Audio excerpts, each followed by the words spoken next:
달순의 라이브입니다. 와, 이청용 선수가 K리그로 돌아왔습니다. 너무나 잘 됐죠. 네, 정말 멋진 모습을 또 K리그에서 보길 바랍니다. 제가 그동안 정말 많은 축구 선수들도 이렇게 지켜보긴 했는데, 제가 이렇게 본 선수들 중에 가장 축구 지능이 높은 선수? 볼을 너무 영리하게 차요. 예. 뭐 기술적으로도 굉장히 뛰어난 선수지만 진짜 영리하게 볼을 차는 선수입니다. 제가 개인적으로 좀 에피소드가 하나 있었는데, 2012년에 런던 올림픽이 있었잖아요. 그때 이제 해버지 또 이청용 선수와 함께 셋이서 이렇게 경기장 관중석에서 지켜봤습니다. 두 선수는 그때 대표는 아니었으니까, 올림픽 대표는. 나머지 이제 경기장에는 누가 뛰었냐 선수로 그때 홍명보 감독이 있었고, 뭐 기성용, 구자철 이렇게 친구들 이렇게 있었죠. 뛰는 걸 이렇게 같이 좀 봤었는데, 뭐 저희끼리니까 뭐 해설까지는 아니어도, 중계는 아니어도 그냥 이렇게 의견을 주고받고 이렇게 하지 않습니까? 날카로워요. 날카롭습니다. 그냥 딱딱 분석이 되는데 그냥 툭툭 던지는 게 역시 축구 지능이나 아니면 축구에 대한 이해가 상당하구나, 이청용 선수는. 특히 단짝인 기성용 선수에 대해서 얼마나 사이다 발언을 하든지 저렇게 뛰면 안 돼요. 저기서 멈췄어야 돼요. 저렇게 자꾸 달려들면 안 됩니다. 아주 그냥 콕콕 찌르는 걸 했는데, 이 방송을 꼭 기라드가 안 봤으면 좋겠습니다. 네.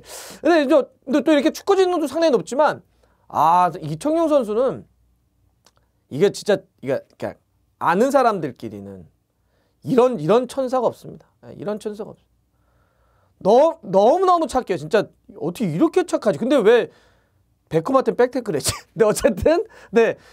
진짜 경기장 들어갔을 때 뭐 부닥치면 약간 이렇게 막 아드레날린이 올라와서 뭐 그럴 때는 있겠지만, 평상시에는 그런 사람이 없습니다, 진짜. 예. 예를 들면 이런 거예요. 그러니까 대표팀에 소집되면 굉장히 많은 스태프들이 존재하잖아요. 뭐 그 스태프들 중에는 예를 들어서 코칭 스태프도 있지만, 뭐 그냥 어떤 장비를 담당한다든지 음식을 해주신다든지 이런 분들이 굉장히 많습니다.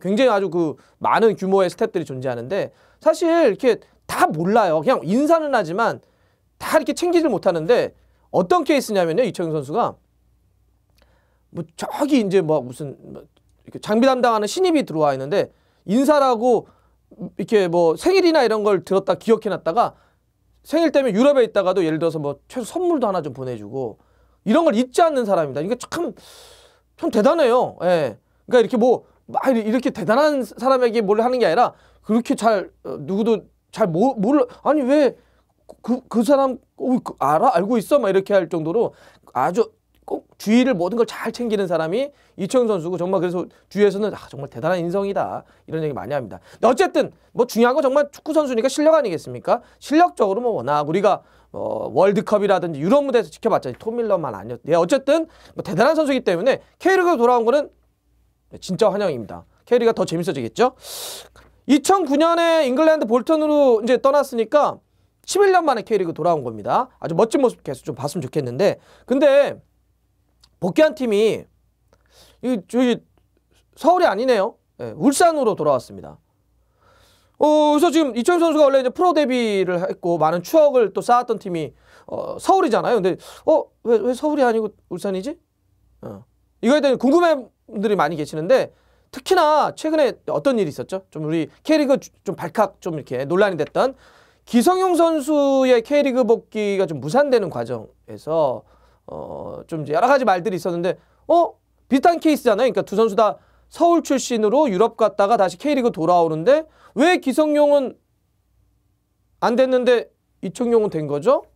이렇게 또 궁금해하세요. 그래서 그 얘기를 좀 해보려고 합니다.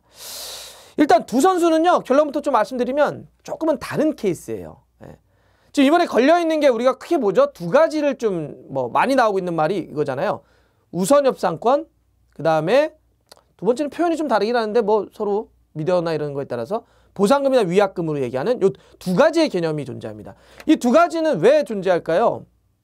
네, 이건 이런 겁니다. 그러니까 서울이 두 선수를 유럽으로 보내면서 돌아올 경우는 서울과 먼저 협상하고, 그 다음에 만약에 다른 팀으로 갈 경우는 보상금이나 일정한 금액을 보존해줘야 된다, 이런 이야기를 했던 거죠. 그러니까 이 두 가지 지금 개념이 계속 존재하고 있는 건데, 두 선수가 약간 좀 달라요. 네. 어떻게 다르느냐? 기성용 선수는 2010년에 스코틀랜드 셀틱으로 갔고요. 이청용 선수는 2009년에 잉글랜드 볼튼으로 갔습니다. 거의 뭐 비슷한 시기에 이제 넘어간 건데, 근데 이제 기성용 선수와 같은 케이스는 서울이 이적료를 해서 일정 정도 좀 양보를 했다고 해야 될까요? 좀 팀이 받아야 될 돈을 좀 이렇게 좀 적게 책정을 해줬습니다. 그 대신 나중에 돌아올 경우는 서울하고 우선 협상을 하는 동시에 만약에 다른 팀으로 갈 경우 우리가 그때 이적료를 좀 보전을 해줬으니까 그 액수는 좀 많이 해줘야 된다. 뭐 이런 식의 이제 계약을 좀 체결했던 거예요. 예. 근데 이청용 선수는 볼튼 갈 때 이적료가 상당했습니다. 여러분들 그 기억 나시나요? 어느 정도였는지? 거의 뭐 환율 이런 걸 다 따지니까 조금 달라질 수는 있겠지만 대략만 할게요. 한 40억 안팎이었어요. 그러니까 K리그에서 사실 40억 안팎이면 적은 돈은 아니죠. 그렇기 때문에 요거는 지금 제가 곳곳에 좀 물어봤더니, 왜냐하면 이게 되게 은밀한 계약이기 때문에 완전히 다 이렇게 드러날 수는 없지만 그 보상금이나 위약금리를 불리우는 게 굉장히 낮거나 아니면 사실상 거의 존재하지 않는다, 이런 말도 있습니다. 이적료를 상당히 책정해 줬기 때문에. 그러니까 두 선수는 우선 협상은 당연히 있죠. 그거는 우선 협상을 한다는 거는 뭐 돈 문제가 아니니까 당연히 있는데, 그 보상금이나 위약금을 부르는 그 액수의 차이가 좀 컸다. 그래서 이번에 기성용 선수는 안 됐지만 이청용 선수는 울산으로 다른 팀으로 갈 수 있었다, 이런 이야기가 있습니다. 근데 이거는 지금 이제 그 두 선수의 어떤 계약 조건에 대한 이야기고, 근데 저는 서울로서도 서울의 입장을 한번 볼까요? 서울은 저는 오도 가도 못하는 상황에 스스로 좀 갇혔을 겁니다. 이 무슨 얘기일까요? 자, 이런 겁니다. 사실 서울 입장에서는 가장 좋은 건 뭐 두 선수를 다 붙잡는 거겠죠. 근데 그게 아니면 한 선수라도 잡는 거겠죠. 예. 그런데 한번 생각해 보세요. 자기가 이야기했던 이야기 구조에 갇혀버린 셈이 된 거예요. 기성용 선수와 협상하는 과정에서 무슨 이야기를 크게 두 가지를 했습니까? 서울이 좀 어렵다. 이번엔 좀 어렵다, 이런 이야기를 일단 했잖아요. 그죠? 어떤 이야기였죠?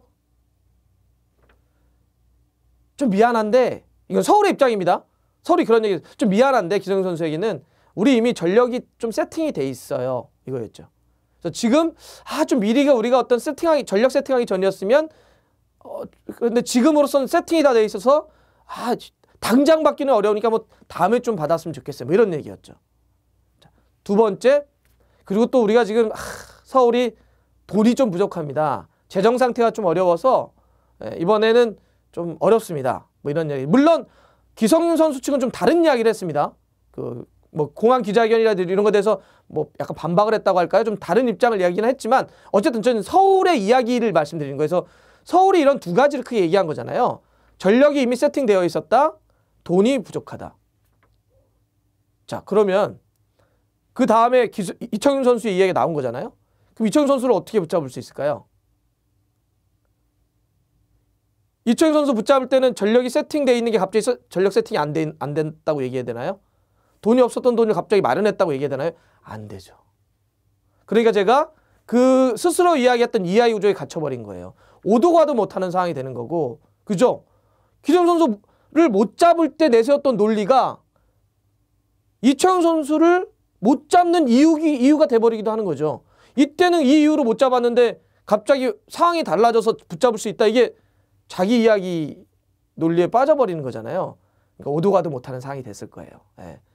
그런데다가 만약에 진짜 기성용 선수는 안 된다고 했는데 이청용 선수만 서울이 만약에 계약을 해버리면, 그러면 뭐 기성용 선수나 이청용 선수 두 선수의 어떤 관계도 있겠지만 그 뭐 이 팀과도 기성용 선수와 서울, 그다음에 뭐 이청용과도 서울, 이게 얼마나 애매해지겠어요. 예. 그런 이제 상황도 있었을 것이다, 이렇게 놓고 보고요. 그러니까 이제 붙잡기 상당히 어려운 상황이었을 거고, 물론 뭐 그래서 이제 다른 팀으로 좀 보내자니 물론 팀에 굉장히 상징적이고 추억과 많은 어떤 기억을 갖고 있는 선수를 내어주는 굉장히 좀 속은 많이 아팠을 겁니다. 근데 뭐 어쩔 수 없죠. 예, 서울이 그러려면 좀 더 그 기성용 선수 이야기 때 좀 잘했어야 되는데 그 여러 가지 그때부터 스텝이 꼬여가지고 서울이 이렇게 됐고, 계속 매번 말씀드리지만 이럴 때마다 이제 그 팬들은 정말 더 무너지는 거죠. 서울 팬들은 한 명도 아니고 두 쌍용을 모두 다 어쨌든 다른 팀으로 보내게 된 결과가 돼버린 거니까 이럴 때마다 항상 그 참 팬들이 참 고통스럽겠다, 속상하시겠다는 생각 많이 듭니다. 자, 근데 뭐 어쨌든 이런 것도 있는 것 같아요. 근데 울산은 그 유럽 갔다가 돌아오는 선수들 잘 잡네요. 예. 원래 울산이 유명한 게 그 울산 중고등학교 이렇게 해가지고 그 유스 시스템을 상당히 잘 갖춰 놓은 팀으로 유명하잖아요. 근데 보면 그렇게 성장시키는 선수들도 잘하지만 유럽에 갔다가 데려오는 선수들도 상당히 잘하는 것 같아요. 그러니까 예를 들어서 뭐 박주호, 설기현, 김동진, 오범석, 약간 다른 팀 갔다가 오기도 했었지만 어쨌든 유럽에 이렇게 한번 경험했다가 돌아온 선수를 계약을 다시 체결해가지고 또 이렇게 팀을 이끌어가는. 그러니까 요것도 약간 서울 팬들 입장에서는 왜 우리는 저렇게 못해? 물론 서울도 박주영이 있습니다. 있긴 있지만 이번에 이제 이렇게 또 이청용 선수까지 또 있다 보니까 그런 거에 대한 아쉬움을 또 이야기를 하시는 것 같습니다. 그나저나 울산 올 시즌 정말 대박인데요. 예. 제가 대박이라고 한 건 우승 얘기는 한 건 아닙니다. 저는 우승 얘기는 안 했어요. 안 할 겁니다. 어디가 우승한다 이런 얘기 아닙니다. 그냥 멤버가 대박이다 이 정도만 있는 건데요. 지금 멤버가 너무 좋다는 얘기잖아요. 지금 이청용, 그다음에 이청용과 서울 때부터 굉장히 가까운 고명진 있고요. 그다음에 뭐 국가대표 수문장 아니고 조현우 있죠. 그다음에 국가대표팀의 센터백 정승현 있죠. 김기 데려왔죠. 그다음에 테크니션 윤빛가람 있죠. 그다음에 지난 1월에 그 23세 아시아대회 MVP 누구죠? 수영 미터 원두재 있죠. 뭐 물론 김보경이나 믹스나 김승규가 떠나긴 했지만 멤버 너무 좋은데요? 일단 볼맛이 날 것 같아요. 야, 선수 하나 이렇게 플레이 하나 이렇게 보는 게 진짜 재밌을 것 같은데, 근데 그 팬들은 울산 팬들은 이제 선수 볼맛은 진짜 클 것 같은데 부담감이 100배가 된 분이 계실 것 같아요. 네, 나 시계 안 차고 왔나? 잠깐. 김도훈 감독님이 그 부담감이 많이 커지겠네요. 예. 원래 선수 멤버가 너무 좋으면 이 진짜 좋은 축구에 대한 기대가 많으니까 진짜 멋진 축구를 좀 한번 기대해 보겠습니다. 이게 진짜 김도훈 감독님 부담 좀 많으실 텐데, 네, 팬들의 마음 아시죠? 예. 멋진 축구 한번 해주시기 바랍니다. 진짜로요. 예. 제가 울산도 많이 가고 그래가지고 하여튼 K리그 응원도 많이 할 테니까, 예. 김동훈 감독님 이제 어떻게 하실까? 예. 자, 좋아요, 구독 걸립니다. 알람 들어갔어요.